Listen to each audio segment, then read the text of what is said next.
higit pa po sa pera. Higit pa sa kung anong meron tayo ngayon. Alam niyo kung ano? Dugo. Dugo ng Panginoong Jesus. We are not qualified. We are not deserved. Pero labis ang pagmamahal sa atin ng Diyos. Hindi ako tatayo dito dapat. Pero sabi sa akin ng Holy Spirit, anak, mahal kita, minahal kita. At lahat na nasa church nyo, minahal ko. Binigyan ko ng pagmamahal. Kaya ibahagi mo yung pagmamahalin. Ulit-ulitin mo sa kanila.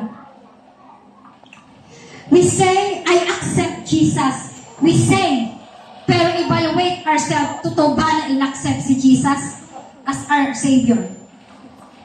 Ayan. Uulitin ko ulit. Ayaw ng Lord sa kasalanan. We're not perfect, sasabihin niyo sa akin. Sister Neri, hindi tayo perfect kahit ikaw, nagkakamali ka rin. Pero doon tayo pumapasok sa kasalanan di sinasadya. Anong dapat gawin?